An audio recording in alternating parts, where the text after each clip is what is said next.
Hi everybody, Dan Illman, Mike Beer. The feature race at Keeneland on Friday is a fantastic edition of the Grade 1 Makers 46 Mile on the turf. Let's take a look at this field. Mike, I could make a case for 9 of them. Stop me if you've heard this before. Nobody does stakes races like Keeneland, man. I don't know, how do they get all these horses to show up for these races? This is crazy. It's really a fantastic race. Let's talk about some of these horses in post position order, beginning with the number 1 Black Type, ridden by Joel Rosario. We haven't seen this horse since a rallying second in the Artie Schiller Stakes. He ran 5 consecutive triple-digit Beyer speed figures to close out his 2016 campaign, and there should be an expected fast pace in this race to set Black Type up. Is he a true Grade 1 horse, or is he more of the Grade 2, Grade 3 type? Because he does kick. Yeah, he really does, and he's going to catch a setup in here. I never really did think he was a Grade 1 kind of turf horse, but I'll tell you what, he surprised me towards the end of last year. Clement took the blinkers off, and this horse responded and just ran one good race after another. He's going to have a setup in here. He's got figures on paper that say he's going to be really tough in this race, and it just feels like he has to be some kind of price in this race. I don't know. I feel like I want to use this horse somewhere. He handles any kind of footing as well, firm, yielding, good. And again, he's going to get some pace. As we take a look at our Timeform US pace projector for this Grade 1 event, we are expecting a fast pace. We're expecting it to be set by the number 9 Heart to Heart, pressed early by the number 2 What a View, and the number 5 Conquest Enforcer. Let's start with What a View.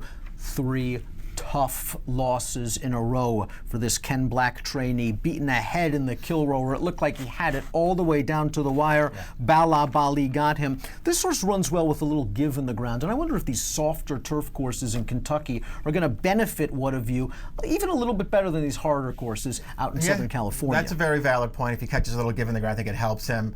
On the other hand, and I know the last 2 figures say he's tough in here, I'll disagree with your take that they were tough losses in his last 2 starts. What was his excuse in the Kilroe Mile? A race where they let him have the lead. They did not challenge him. He was absolutely loose in there and still clear down inside the 16th pole, and he gets run down by Bala Bali.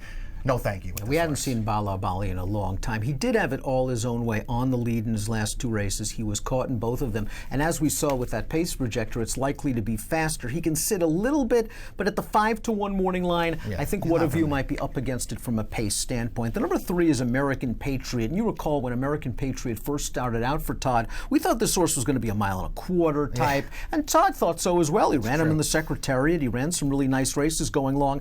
I wonder if this horse is going to settle in as a middle distance horse. He won last time out at Gulfstream in his 4-year-old debut, but he just beat a weak field. Yeah, I don't really have any problem with them trying to go shorter with him. I think you're right, and in some ways it may work for him. But boy, I mean, he's really got to up his game against a field like this. It just feels like he's in too tough. Bolo is rock solid, and it's nice to see him back for his 3rd race in a row without yet another pesky layoff line. This horse's career has just been plagued by various ailments that have kept him on the sidelines. It looks like Carla Gaines has gotten him right. I thought Mike Smith was a little bit too tentative with this horse going into the first turn. I thought he should have secured the pocket in behind What a View and not gotten shuffled back the way he did. This horse still ran well. This is a horse that needs the firm ground. Hopefully he gets it at Keeneland. He's going to get some pace. Good stalking trip coming. Yeah, exactly. I agree with your take on the Kilroe. I just don't understand the ride that he got, really, because he could have gotten a much better trip than the one he got. And then I thought he finished gamely, but he just was never going to catch those horses out in front of him. I'm a little worried with him about the ship, just because even if you wanted to say forget about the Derby, he wasn't going to win the Derby, but the 2 times they've shipped this horse out of California, I mean, those 2 races are just absolute disasters. So I don't like that about him. But if he can handle the ship and he can get a trip in this race, he's good enough to beat this field. And I just think the 2 times they did ship him on turf, they tried to go long with him. I don't think he wants to go. He's a mile. He wants to go a mile, no further than that. I think he's a contender in here. The 5 Conquest Enforcer conceded the lead as the favorite to What a View in the Kilroe last time out and was surprisingly punchless in the stretch. The connections have been saying we're going to the front, we're going to the front. But even if he shows his speed, he's got to deal with What a View yet again and Heart to Heart. This is a very lightly raced horse. He's got a lot of potential. These connections spent $785,000 on him in November. I'm just not sure he fits this race from a dynamic standpoint. Yeah, I mean, good luck to him going to the lead in this race and winning. To me, it's almost impossible for him to win the race that way. And I don't know if I think he can win it any other way either. I mean, I like him a lot as a horse. I don't know how far he really wants to go, Dan. And his last 2 races, it's really hard to find excuses for him. I mean, I don't know how he didn't win the Arcade. He got a perfect trip in that race and really couldn't get by What a View on the lead. I thought that was a disappointing loss. And then last time, he just fell totally flat last time. I don't know where this horse is right now. Conquest Pantera sold for $100,000 at the Conquest Dispersal Auction, Keeneland, November of 2016. I wanted to give this horse a chance last time out in the Canadian turf, and I wonder if that's the best he can do. Yeah. He got a really nice trip sitting in behind Heart to Heart. He came out with a big chance at the 3/16 pole, and then he was just one paced in the lane. Now, maybe the pace situation will work a lot better for him this time around, and he could duplicate the running style of 2 starts back, but I do wonder if last time was the best he can run. Yeah, he did have a shot at it. You know, listen, the pace didn't help him, but he got one of the better trips in the race, and it just felt like he wasn't good enough to win that race, and obviously this field's a lot tougher than that one. Calculator's a really interesting horse in this race because he's shown ability throughout his career. Second to American Pharaoh twice as a 2-year-old. He did some good work winning the Sham as a 3-year-old in his only start at 3 before going to the sidelines. Grade 1 placed last year. Now he wore aluminum pads in a lot of races last year. He's had a lot of problems, but it was nice to see him come back off the long layoff to win going down the hill. It was against a weak field. I actually like him at shorter distances than the mile, but again, he could get a good pace setup. I like the confidence the connections are showing shipping him out here. He's been a good horse from day one, so I mean, I have no problem with him trying races like that with him. It feels like he can go with these horses. I really wanted to like him in this race because I'm a big fan of his. I feel like this is going to be too tough for this horse. You're a big fan of Calculator. You're the president of the Inspector Lindley fan club. He scored for you in the Saranac and in the Tampa Bay Stakes. It was nice to see him get a trip in the Tampa Bay because this horse's lack of speed has put him behind the 8 ball in many races from a trip standpoint. Johnny V rode him brilliantly last time out, hustling him out of the gate, grabbing a forward spot, and everything worked right. I think he's going to be taken well back in here, make one run. Hopefully he gets a trip. That's the advantage he has, though, in this race. They don't have to do, you know, they really were intent on getting him forward last time because they knew there was no pace in that race. There's pace in this race. Johnny's going to be able to take him back. He will come running in this race. I don't know if he's good enough. This is a pretty tough field. I suspect that even if it's not Friday, down the line, he's going to be able to go with these horses. This horse is good. I'm using him. Heart to Heart, the runner-up in this race last year, got back to the winner's circle most recently in the Grade 3 Canadian turf when he was allowed to set a rather measured pace. He sprinted at just the right time in the stretch, and he held off the late runners. I'm still not sure, even though he's now won 2 stakes races in his last 3 starts, that this is the same Heart to Heart that was just tearing it up towards the end of 2015 and 2016.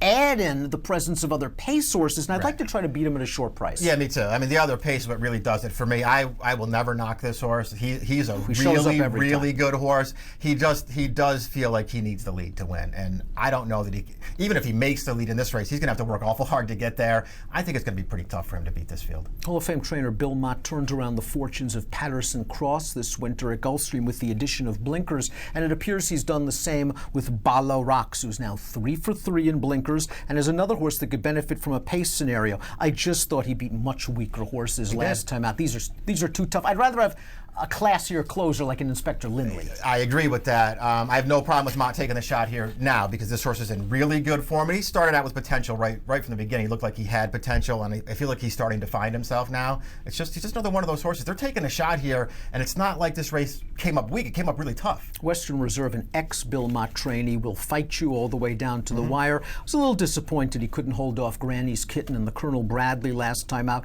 although that horse seems to really prefer the soft turf that he got that day. He's a hard hitter, Western Reserve, but I do wonder if he's just a notch below the true top horses in this race. Yeah, I don't think he's good enough to beat this, but I like him a lot as a horse, and I gave him a little extra credit last time for having to fight off Chocolate Ride before Granny's Kitten came and got him. But I mean, what's he going to do in this race from the outside? I mean, Bridgman almost has to take him off the pace in here. Speaking of taking off the pace, as we take a look at our top selections for the Makers 46 mile, I think Brian Hernandez has no other choice aboard the number 12 Bondurant, but just to break, get over to the rails, save as much ground as possible, and hope everything works out from a pace standpoint. He had one of the better trips in the Canadian turf, where Hernandez just was able to save ground, ease out. There was not a straw in his path. But I thought he was compromised severely by the lack of pace. And if you give Heart to Heart, an inch he'll take a mile, as he did in the Canadian turf, there's going to be a lot more pace this time around. And I think most importantly for Bondurant, he likes Keeneland. Yeah, that's a big, that's one of those things that I feel like I want to keep more forward in my mind when I handicap these races, and I don't always do that. And it's something that I just thought of as we were talking, because Inspector Lindley, who I like a lot, has the one Keeneland race here. He didn't really run that. He didn't seem that sharp over this turf course. So we'll see. If this horse just likes the turf course, it could go a long way.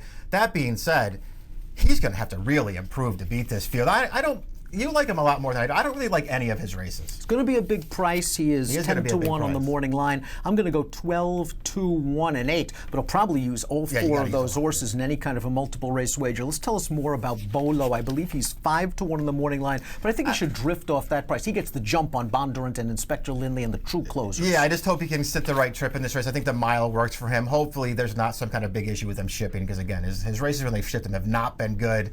If he runs his good race, he can go with these horses. I'll take him on top. 4, 8, 10, and 1 for Mike, 12, 2, 1, and 8 for me. In the Grade 1 Makers 46 Mile, the feature race at Keeneland on Friday. And if you are betting the Friday Keeneland card, a $300 sign-up bonus is waiting for you if you are a new DRF Bet subscriber. And all you got to do is head on over to drf.com/trifecta and sign right up and access that bonus. Approximate post time for the Grade 1 Makers 46 Mile, 5:30 Eastern. Best of luck.